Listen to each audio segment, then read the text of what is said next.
Welcome to another episode of Systematic Geekology. This is a space where we seek to create and cultivate healthy conversations between those things we geek out on and the philosophical and theological questions that often arise out of our fandoms. Like, what does it mean to be human? What makes a hero? What makes a villain? How do the stories and narratives we geek out on shape how we live in the world? We are your priest to the geeks. We aren't all ordained, but we see ourselves as mediators at the intersection of geek culture and going deeper in our faith. We don't always have to agree, but we do respect each other, and we see everyone as a beloved child of God. Everyone geeks out on something, so come geek out with us and enjoy the show.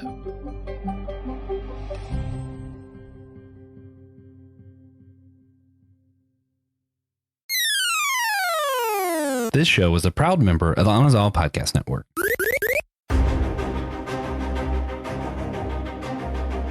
I declare podcasting! Welcome, Systematic Ecologists. You're here for another episode of Faces Behind Us, and we are going to be talking about Michael Scott of The Office today. I am Andy Walsh, and I am joined by TJ. How you doing, TJ? Great. Thank you for asking. You're very welcome. And about what have you been geeking out lately? I don't know how tapped into the gaming sphere you are, but Resident Evil 9, Resident Evil Requiem came out yesterday. So that it is phenomenal. It's the best Resident Evil game in my opinion since Resident Evil 4. Okay. Recency bias notwithstanding, of course. Sure. All right, awesome. Well, since we're talking sitcoms, I've been excited about the Scrubs revival. The first 2 episodes of that landed this week, and they were about what you would expect from returning to the world of Scrubs 20-ish years later. But that was fun. And a new show, The Fall and Rise of Reggie Jenkins, with Tracy Jordan and Daniel Radcliffe. Who would have ever had on their bingo card Daniel Radcliffe starring in an NBC major network sitcom? But here we are, and it is very good and very entertaining. That sounds phenomenal. I want to see that. That sounds really good. So Tracy Jordan is a disgraced former NFL star, and Daniel Radcliffe is a somewhat pretentious documentary filmmaker who also has had a change of fortune in his life. And so they are both trying to find some redemption, hence the fall and rise. Reggie Jenkins being Tracy Jordan's character. He's got the perfect build for disgraced, pretentious documentary maker.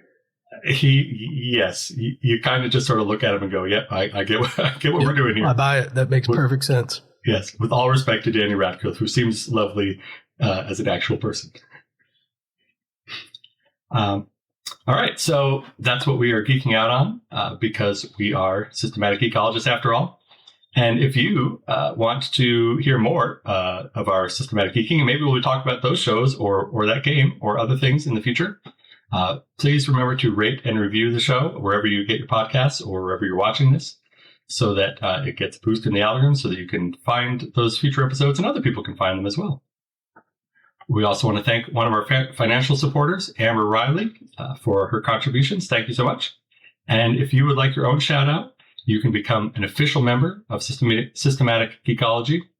Just find the link in the description or the show notes for wherever you're listening or watching this. And there will be a link there, and that will have all the details on how you can sign up. Or you can make a one-time contribution or otherwise support us if you're not quite ready to become a regular member. And as I mentioned, this is a Faces Behind Us episode. That's our annual theme for this year. And we've got a special shirt for that. So while you're over on the website, check out the shirt and see if you want to support that while you're out and about. There is also a playlist for this entire Faces Behind Us series. You can find that in the description as well. Be sure to check that out if you want to see all of the other episodes that we've done and keep track of forthcoming ones as well. But remember that one of those episodes a month will only be available to those free or paying members of the podcast. So if you want to become a member, to make sure that you get all of the episodes. So that's the business of podcasting. Let's get into the business of paper. We're talking The Office. We're talking Dunder Mifflin Paper Company. The Office, a sitcom in the early 2000s. One of the many mockumentary style sitcoms of that era, and features the character that we will be focusing on, Michael Scott, as one of the leads. He is the manager of a branch of the Dunder Mifflin Paper Company when we meet him and start the show. He is he makes the pointy-haired boss from Dilbert seem competent and friendly and likable. When we first are introduced to him, he seems like the epitome of the Peter Principle. He has been promoted to his level of maximum incompetence, and that is on full display. Yep. He grows a lot, though. He sure does. He grows a lot, and most of the characters do. Well, I guess as one might hope, for a show that lasted 9 seasons, I think. Yeah, 6 good ones. by some metrics, possibly coinciding with the departure of Michael Scott, in fact. But yeah, so he's the manager. The rest of the characters primarily are employees of his in their little paper office. Some salespeople, some accounting people, some folks whose job description defies explanation or at least mentioning on the show. And yeah, it's a sort of slice of life office comedy that I think struck a chord with a lot of people for kind of highlighting just the sort of inanity of office culture at the time, and also featured a very popular office romance between Jim and Pam as the receptionist and one of the salespeople, who are initially just good friends, and then romance blooms, as it often does in these kinds of things. So that's kind of the setup of the show. What's your history with The Office? Did you watch it as it came out? I'm going to guess no. Yeah, not quite. We didn't have cable, so no. But I would catch it every now and then. It would be on. I wasn't particularly interested in it.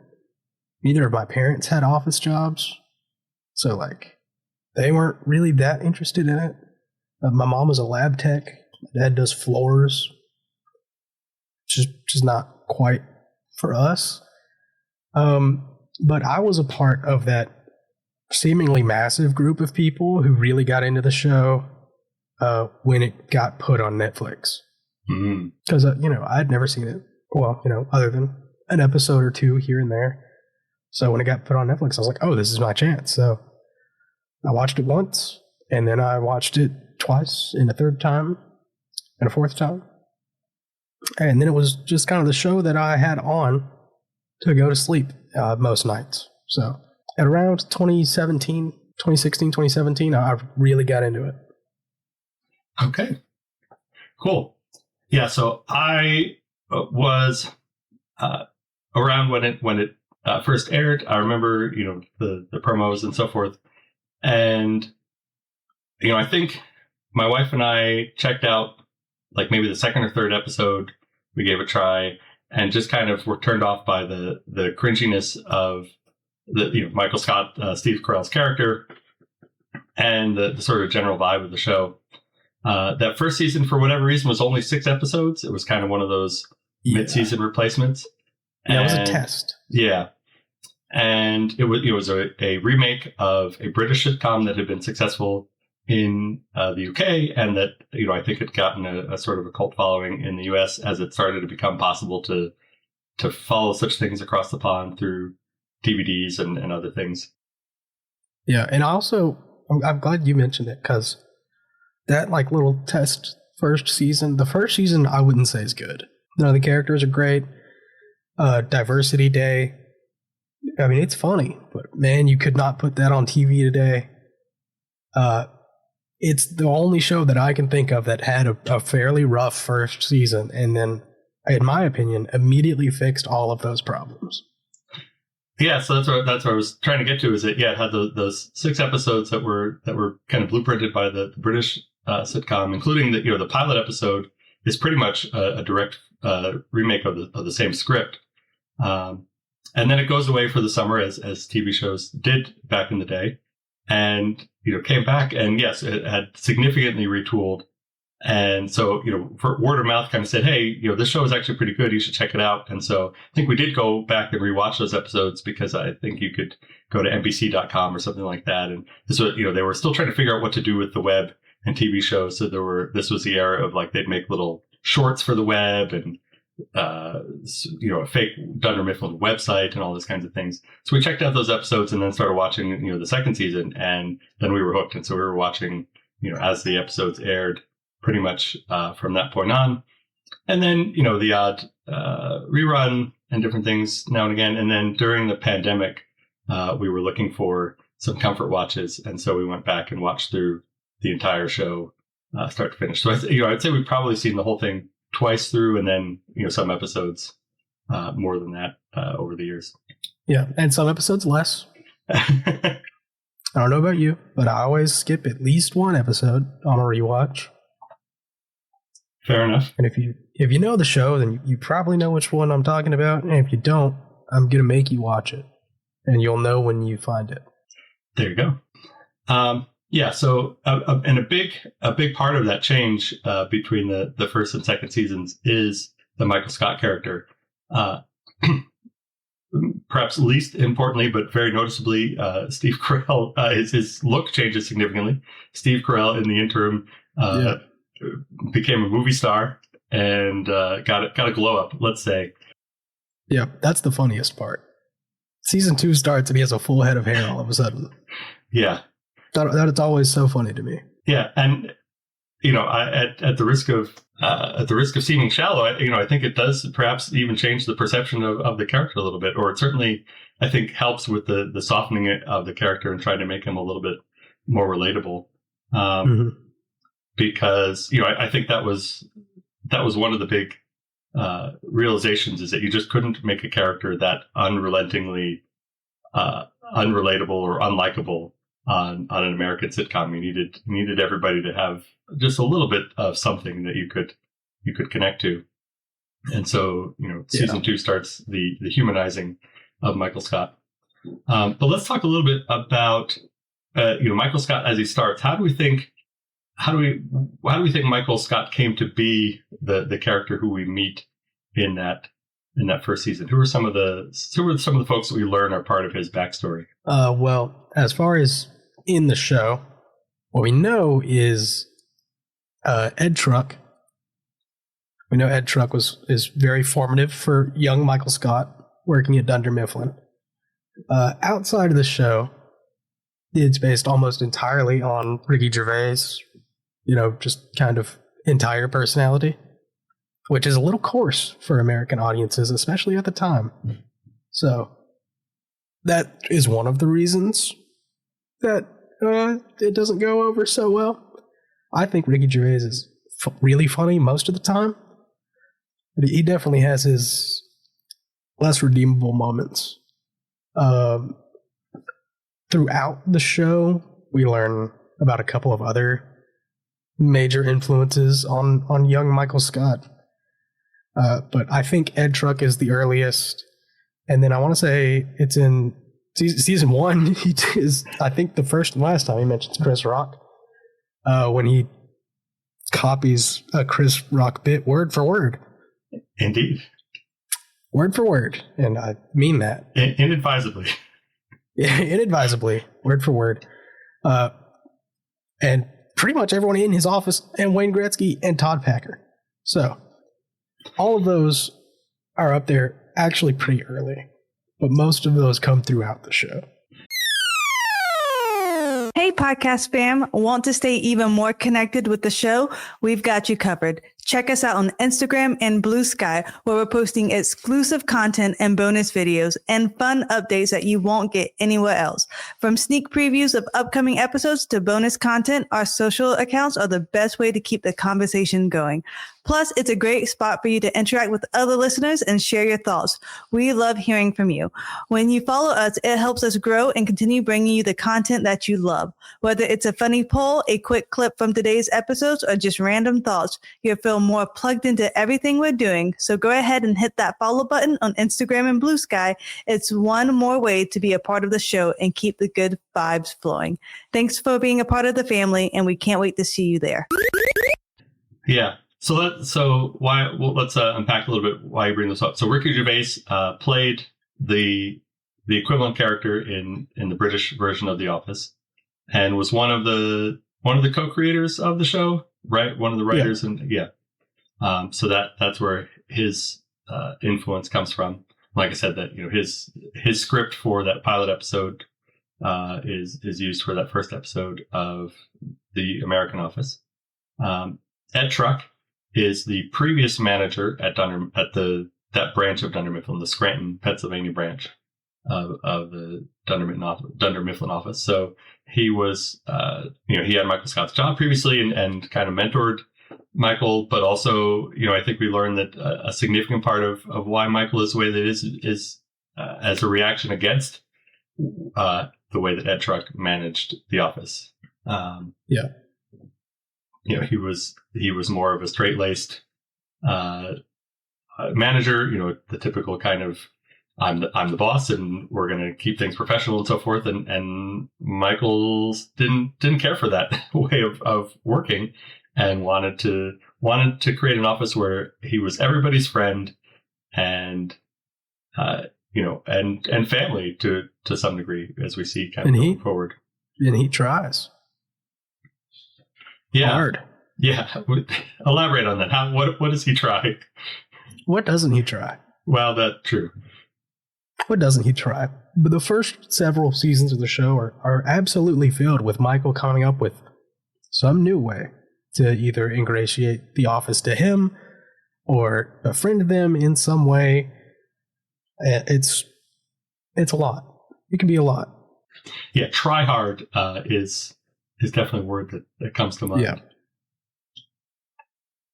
But yeah, there's no joke that he won't tell, no stunt that he won't attempt. Sometimes it borders on bribery with raises or prizes, or he's not above buying people's affection. He's definitely the poster boy for the mindset that any attention is good attention. Yep. He'll even overlook like severe neglect. Malpractice isn't exactly a word you can use in a paper company, but whatever Kevin was doing, that's malpractice. It may apply in the case of accountancy. Yeah. It's fraud, for sure. Sure. And the show addresses that, which is pretty funny.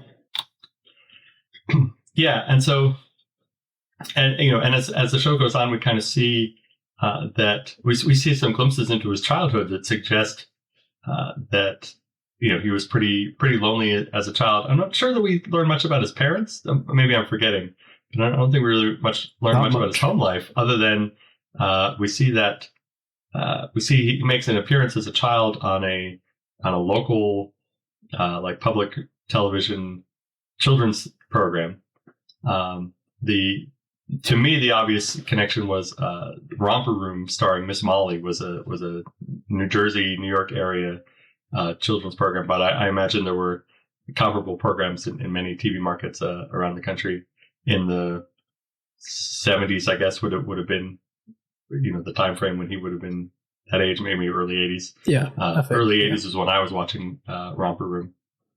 But yeah, so show where different kids appear every week as guests, as part of the audience, and get to interact with a host who is a young woman who has a motherly or nurturing kind of vibe for some puppet shows, and kind of a Mr. Rogers thing might be the but with a live audience kind of vibe. and he makes an appearance on the show, and just talks about how he wants everybody to be his friend, and he hopes he imagines having many friends growing up, but seemingly stemming from a significant loneliness in his life at that time.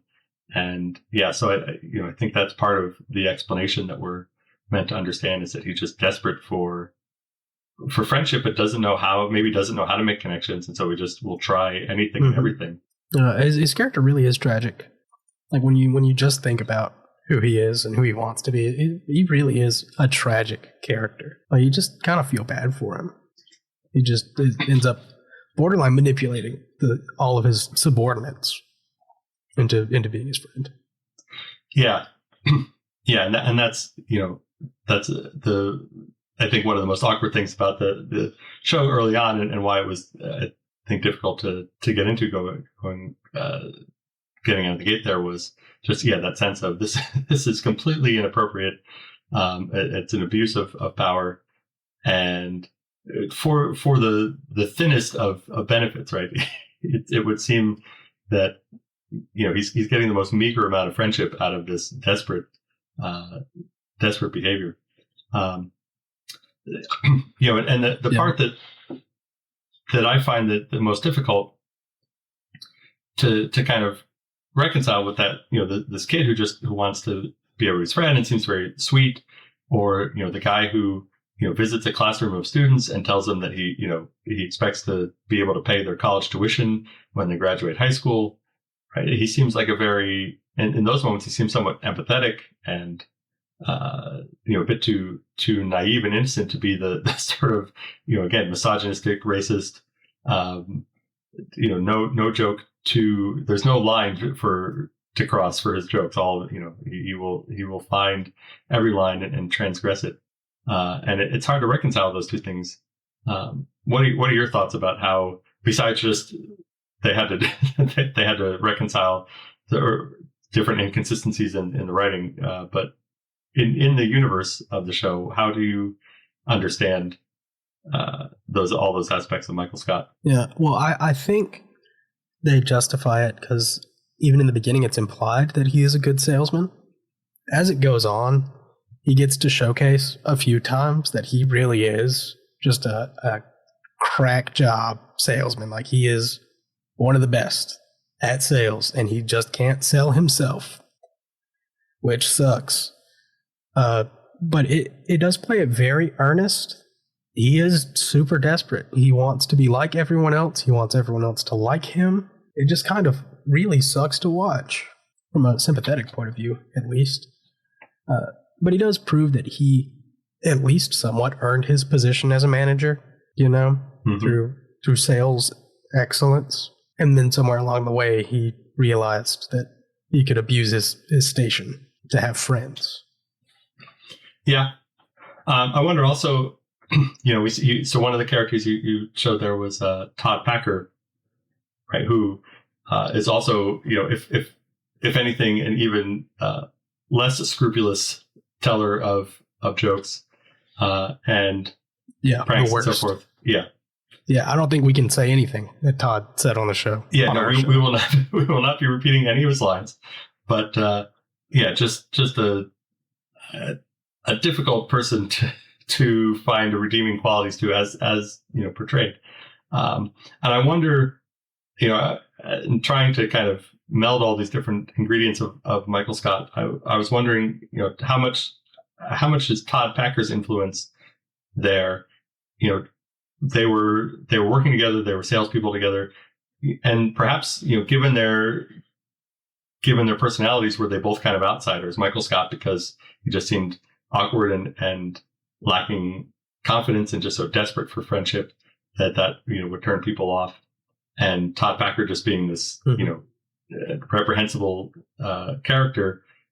If they wound up kind of falling in with each other just because they were both loners or outsiders, and if Michael Scott kind of picked up bad habits from Todd Packer just by wanting to be his friend or wanting to play to make him happy or whatever, and Todd Packer had no filter, no reason not to encourage that sort of thing.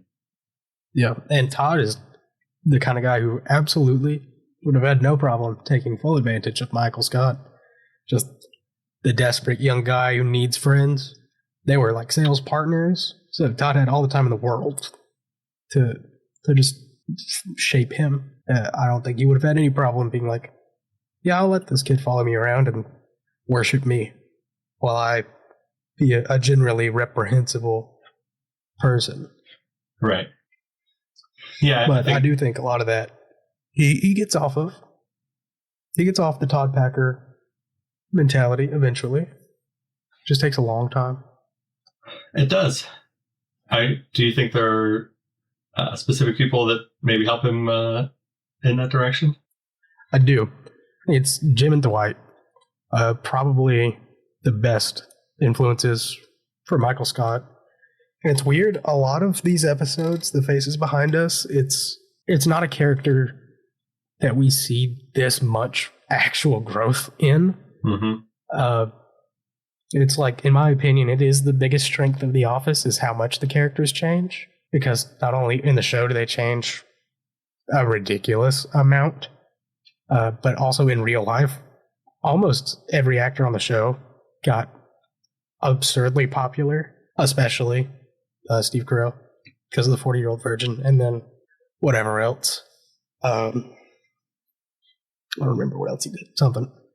I think Despicable Me comes along at some point in the run of the Office. Oh my gosh. The movie's so much older than I think. You're right, it's like 2009 or something like that. It's a good movie. But Jim and Dwight help him just become a real person. You know? They have their own flaws, for sure. But they're both very real people. Well, Jim's a very real person.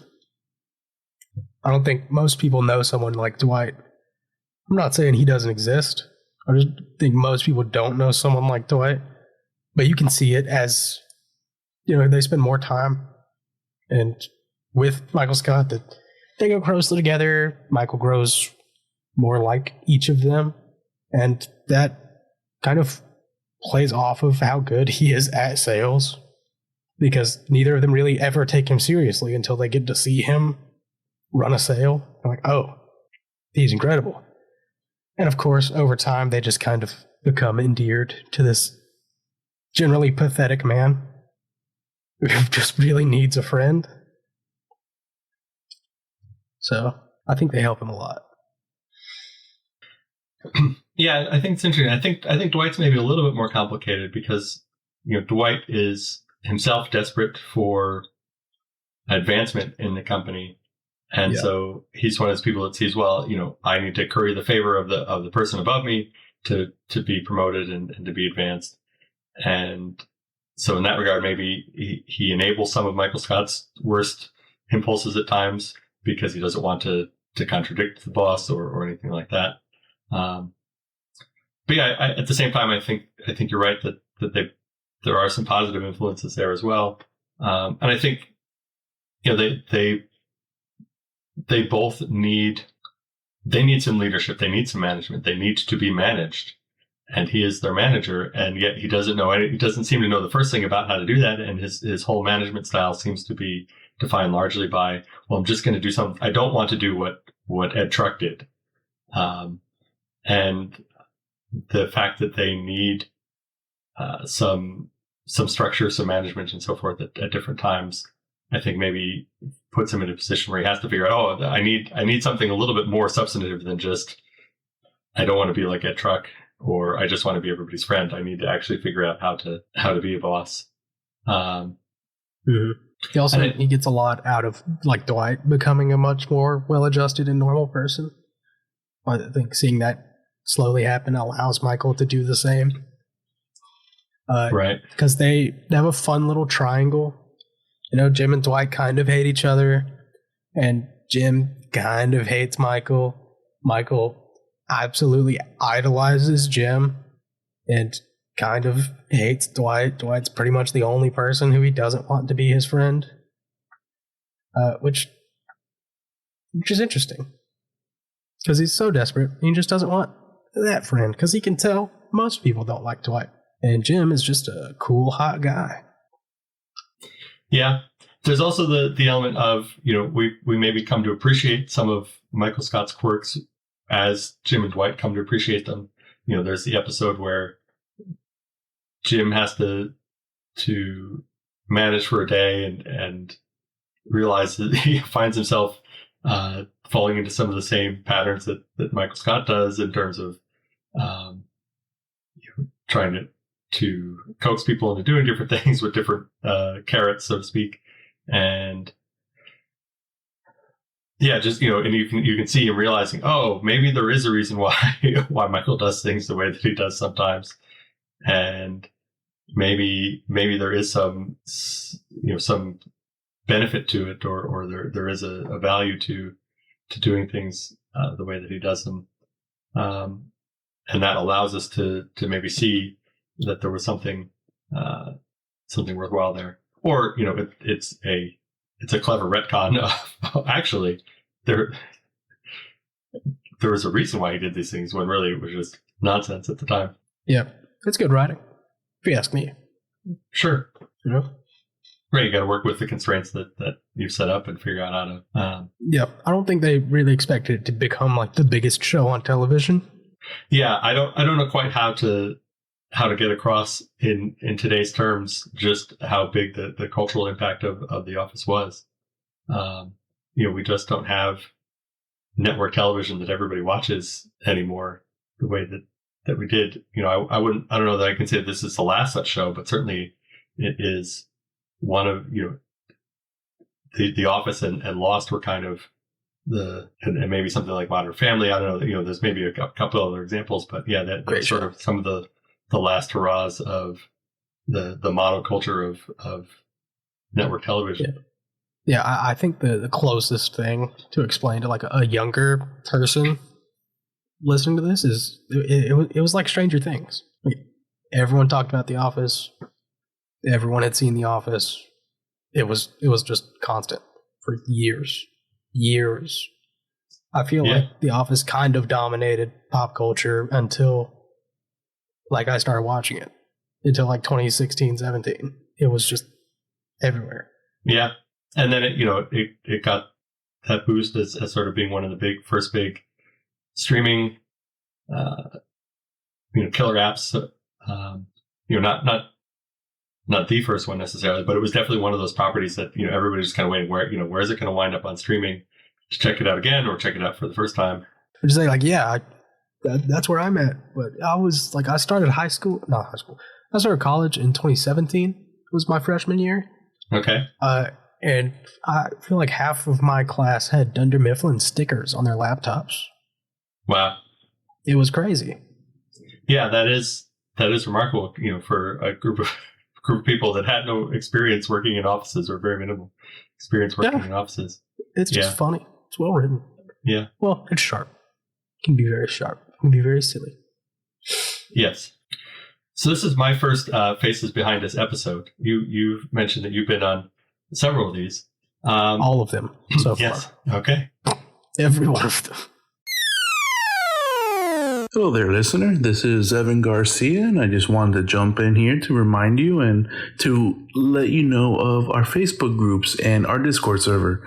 These are great communities where you can post and share memes and talk with the hosts, and we have votes and some polls for future episode topics and fun interactions with our host. So just wanted to remind you that we are focused on community with you listeners, and we love each and every one of you guys listening. Thank you guys. So we're going to move to talk a little bit about, I guess, how we identify good mentors and bad mentors, good influences and bad influences. There's a part of me wants to say just avoid anybody who reminds you of anyone from The Office, right? But that's perhaps not quite so constructive. Mostly. I don't know. It is kind of one of those shows where everyone is kind of a little bit problematic. I mean, Jim, I think most people would consider to be the most normal character on the show, and he's still like a borderline sociopath.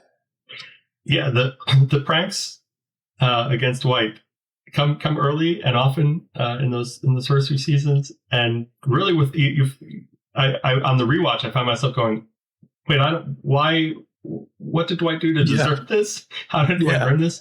The best explanation I've come up with is that I think the early the time period when the show premiered, we were kind of at a peak of sort of cool detachment and cynicism, and the earnestness that Dwight displays for wanting to do a good job and wanting to be promoted and just generally being earnest and enthusiastic about all these different things.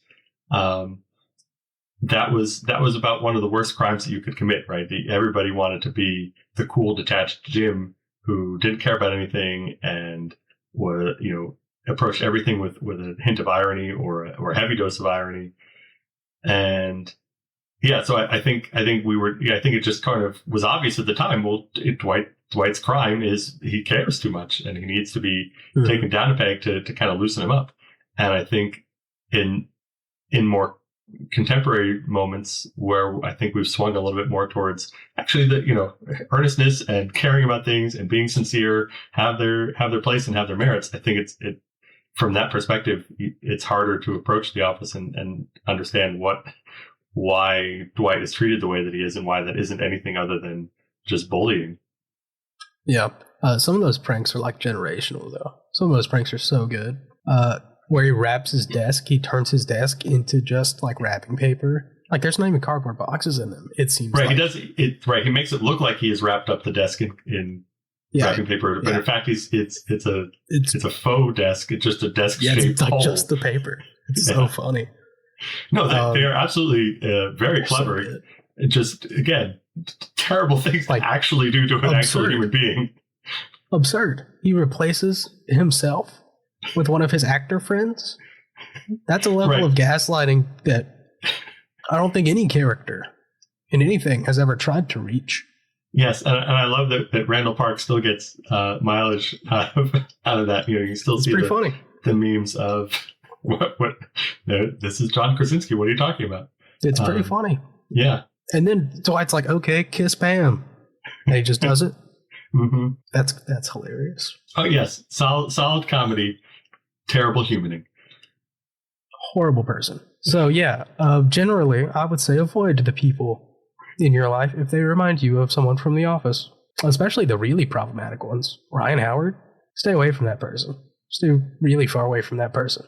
I don't remember Mindy Kaling's character's name because by the time I started watching, Kelly Kapoor. By the time I started watching, she was already Mindy Kaling to me. I don't know what from.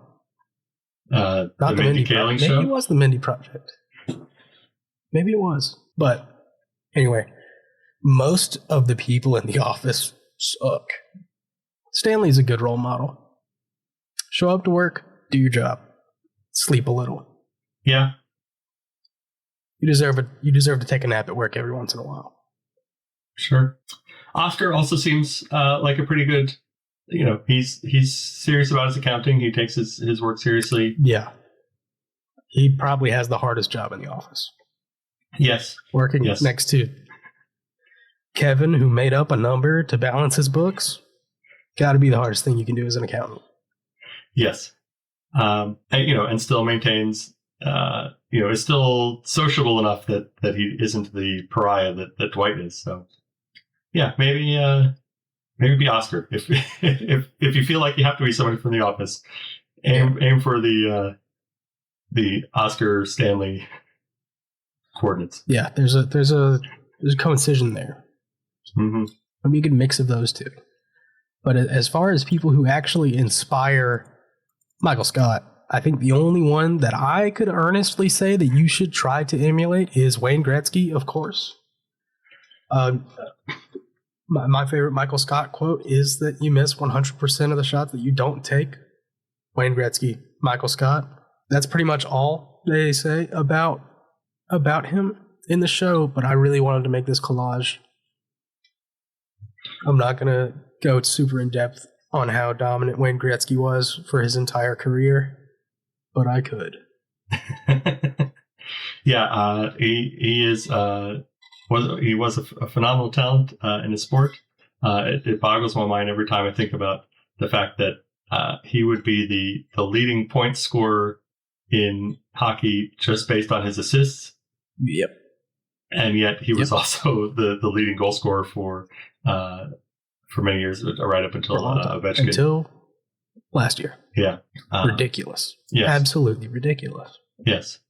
Perhaps recently, some things have also come up that maybe he's not entirely somebody you want to emulate also. But certainly as a hockey player, if you could be like Wayne Gretzky, be like Wayne Gretzky. Yeah. If you can. Right, sure. Just I do recommend being the best at the world in whatever you try to do, if at all possible. Right. If somebody gives you that option. Yeah, you take that option. Mm-hmm. All right. So then we'll wrap up our conversation here. There's certainly obviously a lot more that could be said about The Office. A show again that ran for 6 to 9 seasons, depending on how one chooses to retcon reality. Or 5, if you just want to count 2, 3, 4, 5. And 6. Yeah, you could give the first one a miss too. Fair. Yeah, so we're gonna wrap up here. Yeah, I think what our extra question should be, unless you do have one. I had one, but I would love to hear yours because I'm not in love with mine. Bonus. A bonus. We'll get a bonus. If you had to work from one of the Scranton Dunder Mifflin managers, which one would you choose? Oh, that's a better question than mine. So let's go with that one. Which of the actual Dunder Mifflin managers is the least objectionable? Yeah. All right. So stay tuned, or become a member, rather, to be able to hear our answers to the bonus question. In the meantime, go ahead and rate through and review the show wherever you're getting your podcasts, so that you will see more of our future episodes and other folks will be able to tune into fantastic episodes like this. Thank you again to Amber Riley for your financial support. Feel free to check out the link in the show description or the show notes to find out how you can become a financial supporter like Amber, get your own shout out, be able to buy the merch, be able to get the bonus questions, be able to get the bonus episodes in this Faces Behind Us series, which you can see all of those in the playlist. Next up, I believe, unless the things come out in a slightly different order, but according to the schedule, the next episode that will be out will be on Aragon and Bitdown, or something along those lines, with Christian, TJ, and John are the scheduled folks. We'll see who actually is able to show up. These things are always a little bit... It was all 3 of us. Oh, it was. Oh, that's right. You've already recorded that episode. Excellent. So we know, in fact. Yeah, we're ahead. Timey-wimey. But yeah, so look for that episode. That will be one of those Fourth Wall exclusives. So become a free member or a paid member so that you can hear what those folks already had to say and will have said in the future about that series of books. Right? Yes, series of books. Yes. Yeah, so thanks for joining us, and tune in to future Faces Behind Us episodes. And remember that if you're going to geek, do it systematically.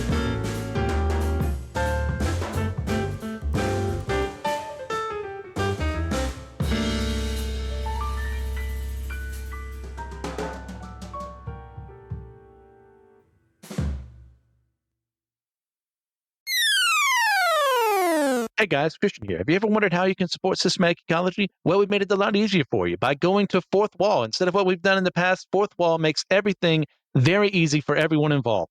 Everything is in the same spot. So if you want to find a way to become a member and get access to our exclusive memberships and all the giveaways that we're going to be doing, Fourth Wall is the way to go. As well, if you want to see all the extra episodes and content that we only put to our members, that's the best way to go.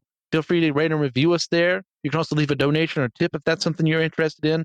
And as well, you can help support our All Reading Counts initiative that we do. All the donations that go to that go to our libraries. You're also, if you really want to, it's like, man, I really want to hear more episodes about Christian for some reason. Or even, for even reasons I don't understand, you want to hear Joshua more often. We have episodes listed by host. You can see everyone there. If you have a favorite host, head that way and support the episodes that they're on. You also find a link to our YouTube page, and we may be adding some special content beyond what we've promised. Everything that was once in multiple different locations and you didn't know where to go, well, it's all in that one convenient place. If you want to know exactly where to go, the link to this will be in the description below. This show is a proud member of the Anazal Podcast Network. Other shows on the network include Be Living Water, where Joshua Knoll discusses various topics from a Taoist Christian perspective, inviting listeners to imitate Christ and be water, beneficial to all and in conflict with none. Friday Night Frights, Day and Christian Ashley discuss all things frightful, from UFOs to the paranormal to serial killers and more. Kung Fu Pizza Party, where Brandon discusses all things martial arts media, delivering high-flying action and wisdom, one slice at a time, all in under 30 minutes. And my other show with Christy Whaley, Theology on the Rocks, where two theology PhDs talk about our lives, the world, and theology, all over drinks, clearly. Come on over each week to hear two besties discuss academic nerd stuff while also banter endlessly, especially if wine is involved.